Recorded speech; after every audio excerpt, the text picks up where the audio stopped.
बातमीपत्रामध्ये आता पाहणार आहोत गावाकडच्या काही महत्त्वाच्या 50 बातम्या अतिशय वेगवान स्वरूपात सुरुवात करूयात।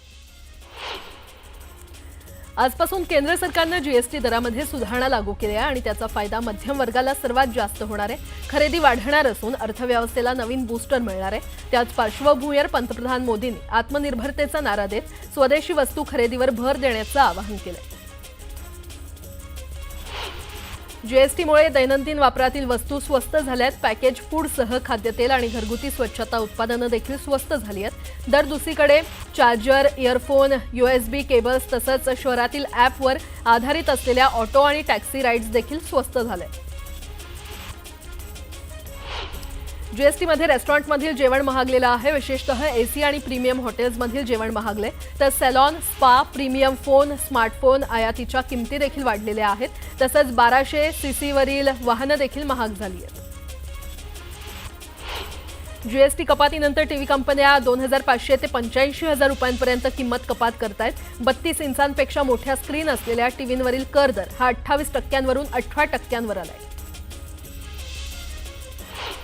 संपूर्ण देशभरात लवकरच मतदार याद्या विशेष पुनरीक्षणाला सुरुवात होणार आहे। या SIR साठी 30 सप्टेंबरपर्यंत सज्ज राहण्याचे निर्देश निवडणूक आयोगाने राज्य निवडणूक अधिकाऱ्यांना दिलेत आणि त्यामुळे संपूर्ण देशात ऑक्टोबर किंवा नोव्हेंबरपासून मतदार याद्यांच्या पुनरीक्षणाला सुरुवात होण्याचे संकेत मिळत आहेत। तांत्रिक बिघाड आणि अत्यल्प प्रवासी संख्या या कारणांमुळे अनिश्चित काळासाठी मोनोरेल बंद करण्यात आली आहे। या मोनोरेल मार्गावर आता नव्या गाड्यांच्या चाचण्या महामुंबई मेट्रो संचलन मंडळाने सुरू केल्या आहेत। या गाड्या लवकरच प्रवासी सेवेमध्ये दाखल होण्याची आशा व्यक्त केली जाते। राज्य सहकारी बँकेने पती आणि पत्नी या दोघांनाही आपल्या बँकेत नोकरी करण्यास मज्जाव करण्याबाबत धोरण लागू केलंय।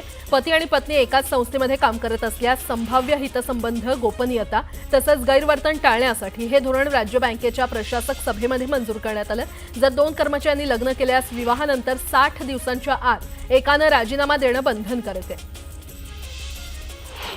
पंतप्रधान नरेंद्र मोदी आज अरुणाचल प्रदेशच्या दौऱ्यावर आहेत। पंतप्रधान मोदी 3689 कोटी रुपयांच्या जलविद्युत प्रकल्पासह 1291 कोटी रुपयांच्या पायाभूत प्रकल्पांच्या कोनशिलांचं अनावरण करणार आहेत।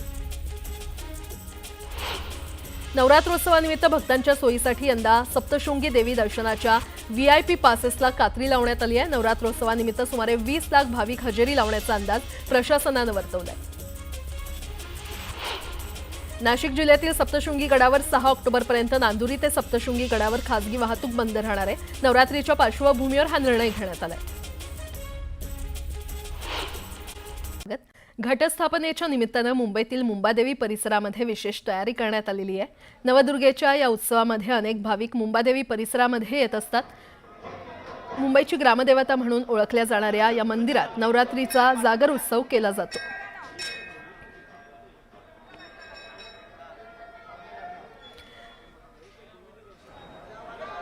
आणि आता थेट जाणार आहोत आमच्या प्रतिनिधी सुस्मिता भदाणे आपल्याला मुंबादेवी परिसरातून आढावा देतील।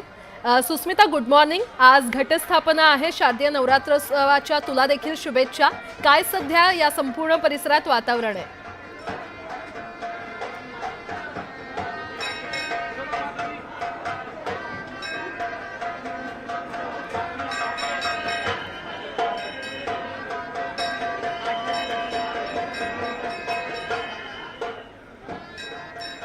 तर घटस्थापनेच्या निमित्ताने मुंबईतील मुंबादेवी परिसरामध्ये ही विशेष तयारी करण्यात आलेली आहे।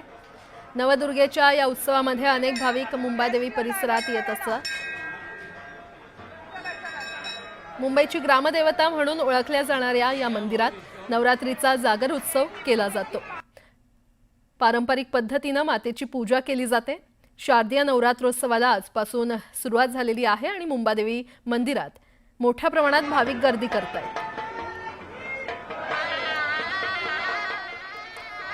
मुंबईतल्या मुंबादेवी मंदिरातली ही थेट दृश्य आपण पाहतोय। मोठ्या संख्येने भाविक आजपासून गर्दी करतायत। आज घटस्थापनेच्या निमित्ताने मुंबईतल्या या मुंबादेवी परिसरामध्ये विशेष तयारी करण्यात आलेली आहे। नवदुर्गेच्या या उत्सवामध्ये अनेक भाविक मुंबादेवी परिसरात येत असतात। मुंबईची ग्रामदेवता म्हणून मुंबादेवीची खरे तर ओळख आहे आणि ग्रामदेवता म्हणून ओळखल्या जाणाऱ्या या मंदिरात नवरात्रीचा जागर उत्सव केला जातो। पारंपरिक पद्धतीने अगदी मातेची पूजा केली जाते। पहाटेपासूनच भाविक इथे दर्शनासाठी रांगा लावतात।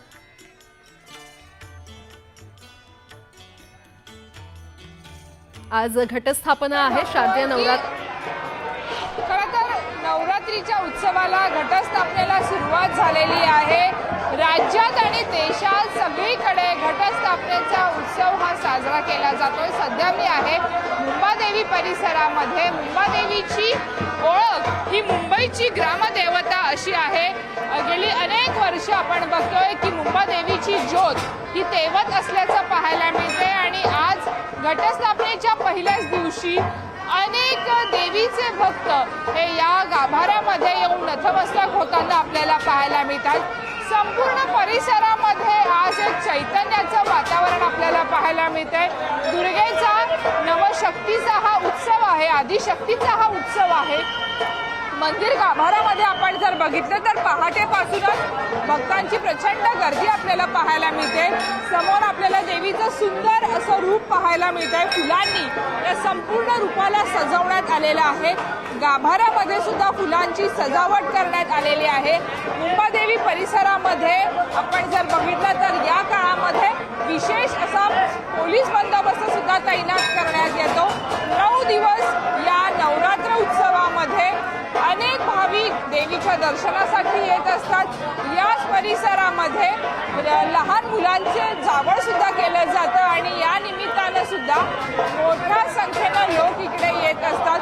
मुंबईतील ग्रामदैवत म्हणून मुंबादेवी ओळखली जाते आणि मुंबईकरांचं विशेष प्रेम या देवस्थळावरती असल्याचं पाहायला मिळते आणि म्हणूनच दरवर्षी ज्या उत्साहानं आनंदानं नवरात्र उत्सव साजरा केला जातो त्याच पद्धतीचं नियोजन यावर्षी असणार आहे। विशेष होम हवन करण्यात येणार आहे। प्रत्येक दिवशी देवीचं सुंदर असं रूप आपल्या भाविकांना दिसणार आहे आणि म्हणूनच आपण बघतोय की या संपूर्ण परिसरामध्ये एक नवं चैतन्य असल्याचं आपल्याला पाहायला मिळतंय। खरं तर सिंहावरती आरूढ झालेली ही मुंबादेवी आहे आणि मुंबईकरांचं रक्षण करणारी ही मुंबादेवी आहे। अशा पद्धतीच्या भावना प्रत्येक भाविकाच्या मनात असतात। बरं सुस्मिता, धन्यवाद या संपूर्ण आढाव्यासाठी। तर ही 2 दृश्य आपण पाहतोय मुंबईच्या मुंबादेवी मंदिरात मातेचं पूजन करण्यासाठी किंवा दर्शन घेण्यासाठी भाविकांनी मोठ्या प्रमाणात गर्दी केलेली आहे। तर तिकडे कोल्हापूरच्या अंबाबाई देवीच्या दर्शनासाठी देखील भाविकांची लगबग पाहायला मिळते। मुंबईतली आणि कोल्हापुरातली ही दृश्य आपण पाहतोय। आजपासून शारदीय नवरात्रोत्सवाला सुरुवात झालेली आहे आणि एकीकडे मुंबईच्या मुंबादेवी परिसरात भाविकांनी मोठ्या प्रमाणात गर्दी केली आहे, तर तिकडे कोल्हापुरात देखील अंबाबाईचं दर्शन घेण्यासाठी भाविकांची लगबग सुरू आहे।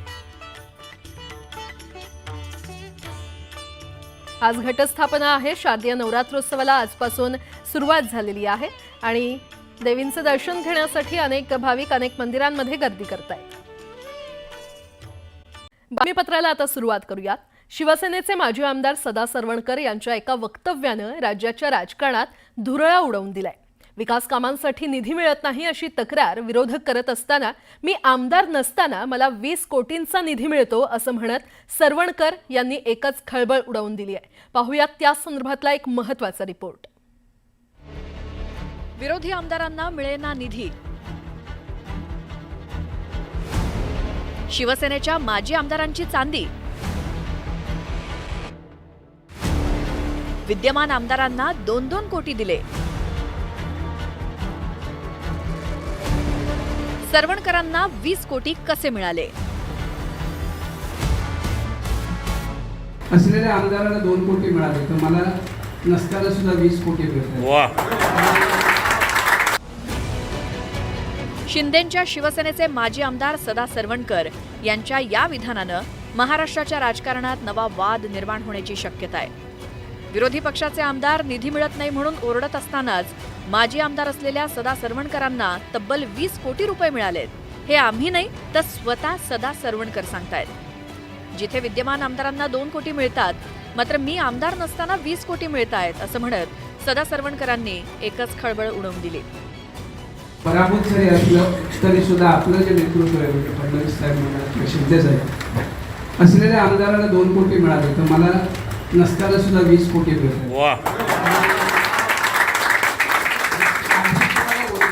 करताना मी दिसतोय सगळीकडे. अर्थात समाधान म्हणजे माझा मुलगा आहे, हे लोक आणि शाखा प्रमुख आमचे की लोक कधी कामांची उद्घाटन करतात. कारण आपला पिंड आहे, हा काम करण्याचा पिंड आहे. राजकारण करून आम्हाला कोणीतरी मानावं किंवा आपल्याला मतदान करावं अशी काही अपेक्षा नसते. त्याचवेळी माहीमचे विद्यमान आमदार महेश सावंत यांनी इतका निधी मिळाला तर तो कुठे गेला असा सवाल करत सरवणकरांची कोंडी करण्याचा प्रयत्न केला. जनतेची कामं 20 कोटी देऊन सुद्धा जनतेची कामं ते करत नाही. तुम्ही बघा, जर पडलेला आमदार असेल त्याला आत्ता 20 कोटी, मग जेव्हा तो 2.5-3 वर्ष ह्या सत्तेमध्ये होता त्यांना तर 60-70 हजार कोटीचा निधी मिळाला असेल. तो निधी गेला कुठे? एवढा जर निधी आत्ता मिळत असेल तर तेव्हा नक्कीच मिळाला असेल. तो जर माहीम विभागाचा खरोखर यांनी जर विकास करायचा ठरवला असता तर प्रत्येक बिल्डिंगमध्ये म्हणजे जाताना सोन्याचा मुलामा लावला असता तरी निधी उरला असता. एवढा निधी त्यांना मिळाला असेल, परंतु तो निधी गेला कुठे याची सखोल चौकशी विधानसभा अध्यक्षांनी करावी. तो निधी अर्ध्यापेक्षा जास्त यांच्या खिशात गेला आहे. कारण इलेक्शनमध्ये एवढा पैसा त्यांनी विभागामध्ये पसरला होता, त्या पैसा पसरल्यामध्येच माजी आमदार घसरला आणि पडलेला होता, हे लोकांनी दाखवून दिलं. सरवणकर यांच्या विधानानं राज्यातलं राजकारण तापण्याची शक्यता आहे. एकीकडे आमदारांना निधी मिळत नाही अशी तक्रार आणि ओरड महाविकास आघाडीच्या आमदारांकडनं वारंवार केली जाते. मात्र आमदार नसलेल्या सरवणकरांना 20 कोटींचा निधी दिला जातोय. त्यामुळे विरोधक सरकारविरोधात आक्रमक झाल्याचं बघायला मिळतंय. जेव्हा सदा सरवणकर सारखी व्यक्ती सांगतेय की अहो जिथे आमदारांना 2 कोटी निधी लवकर मिळत नाही तिथे मला 20 कोटी निधी मिळतो, तेव्हा हा एका अर्थाने कबुली जबाब आहे की कशा पद्धतीने आपल्या स्वपक्षाशी गद्दारी करणाऱ्या लोकांना त्यांच्या गद्दारीचं बक्षीस म्हणून भाजपा काय पद्धतीनं त्यांना प्रलोभनं देते. पण भाजपाचं धोरण ठरलेलं आहे, जो आमच्यासोबत येईल त्याला आम्ही निधी देऊ, जो आमच्यासोबत येणार नाही त्याला निधी तर देणारच नाही पण त्याच्यावर कारवाई करू. खरं तर सरवणकरांचा दावा खरा असेल तर हे सरकारच्या अंगलट येऊ शकतं.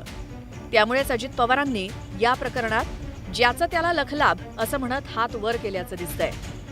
तर शिवसेनेला सरवणकरांच्या विधानावरती सारवासारव करण्याची वेळ आली. मला माहित नाही, मला विचारावं लागेल. कारण काय होतं पत्रकार मित्रांनो, मी आता माझं जे काम केलेलं आहे ते मी तुम्हाला सांगितलं. आता आपल्या महाराष्ट्रामध्ये इतके पक्ष, इतके नेते, आजी माजी पदाधिकारी, हा असं म्हणला तो तसं म्हणला, ज्याचं त्याचं ज्याला त्याला लखलाभ.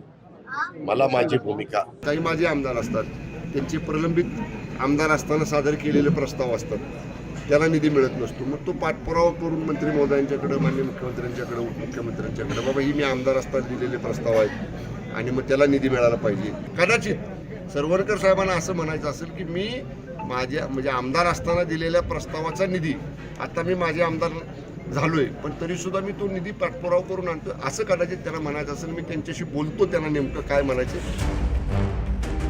खरं तर विकास कामांचा निधी हा विद्यमान लोकप्रतिनिधींना मिळत असतो. सद्यस्थितीत सदा सरवणकर हे आमदार नाहीत.